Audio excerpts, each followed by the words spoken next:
Hello and welcome to my channel, I Win to Lose Gaming. Wuthering Waves has come a long way since version 1.0, and we're about to celebrate Wuthering Waves' next version birthday.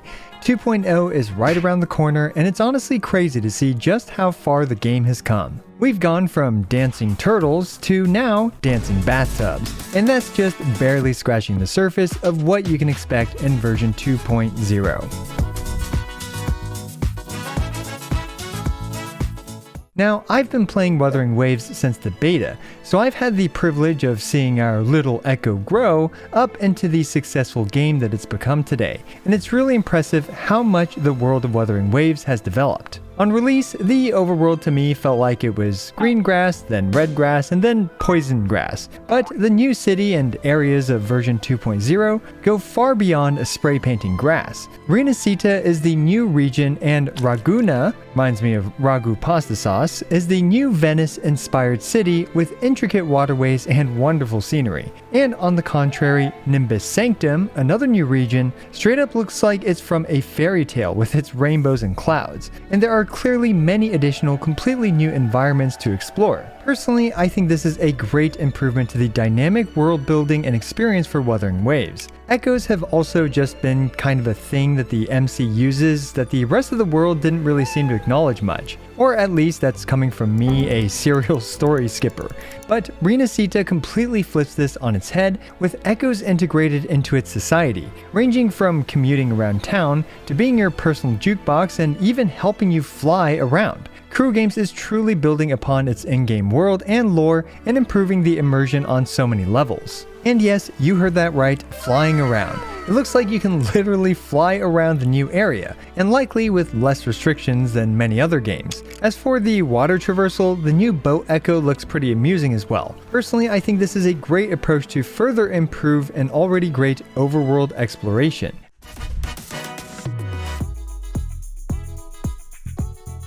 As for the story, well, this just looks like peak cinema, with Carlotta parkouring with her fancy British accent through an Italian-inspired city. Wall dashing seems to be the only option. Perhaps I can use grapple to pull it over.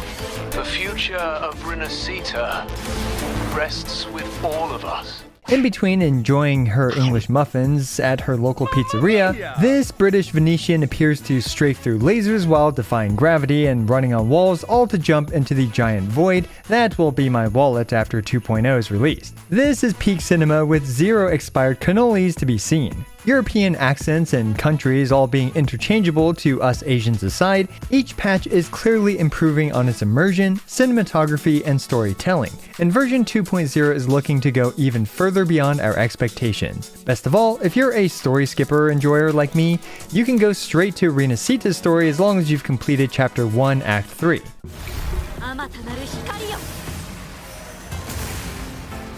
Alright, enough fluffing around on flapjacks and bruschetta. Wuthering Waves has been improving and innovating on its combat as well. Since release, we've been playing with these same echo sets. Not only are we getting 40 new echoes, with 25 of them being transformable into, and of these 25, 4 new boss echoes, 21 other echoes, and even nightmare echoes, which appear to be variations of the echoes we're already familiar with, but these echoes will have all new skills and sonata effects. Yes, you heard that right. After all this time, we are finally getting 5 new sonata effects, aka the set effects like the 2-piece set or the full set.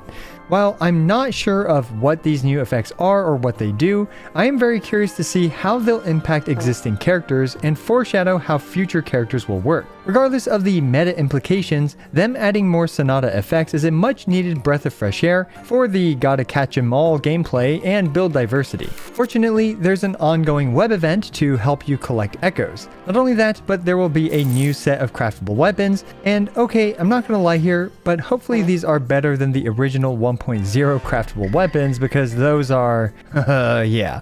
Anyway, we're also getting 1600 free astrite, because why the heck not? It's probably because you have a nice face, and a free costume for Sanhua. 共鸣者散华的全新服饰赤腰告。什么？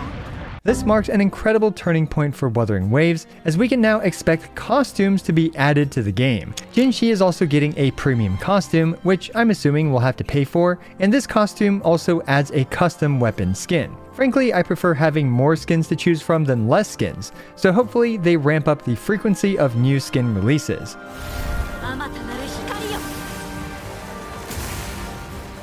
And of course, what kind of waifu collector would this game be without new waifus? We're getting 2 new ones, with the first one being Carlotta. She's going to be our first 5-star pistol user, who I'm personally really excited for, because as much as I like Zhixia, I want big numbers. Carlotta's animations also look absolutely chef's kiss, and stay tuned because I will be making a full guide on her when she's released. The second character is Roccia, and I like how she doesn't actually use her gauntlets, but her treasure box thing uses her gauntlets for her.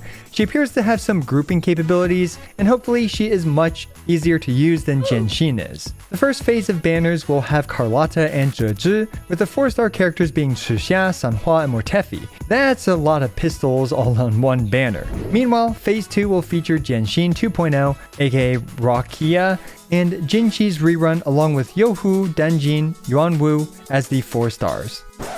And as a side note, I really hope they add this live 2D art for the banners into the game somehow. Personally, I always find it a bit of a waste, where in these games you might see these live 2D artwork splash pieces like once or something, but having it be like a wallpaper somewhere, anywhere or something, considering how high quality these are, it's kind of sad for them to just be lost to time.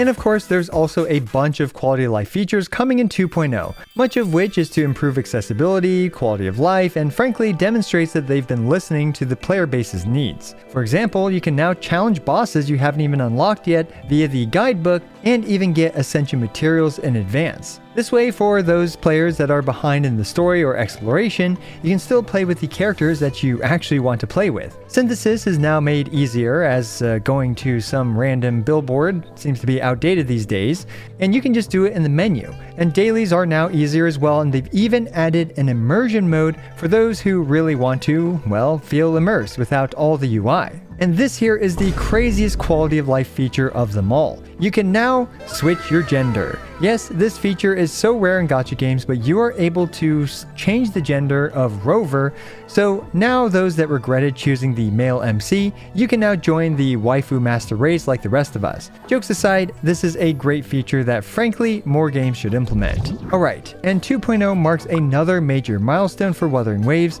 in that it's coming out on PlayStation 5 as well on January 2nd. Seriously though, there are so many additional little details that I didn't even mention that all demonstrates how much Kuro Games has been listening to its community and working diligently to improve the game. Let me know what you're most excited for Wuthering Waves version 2.0 down in the comments below. As always, I appreciate every single one of you. This is I Want to Lose, signing out.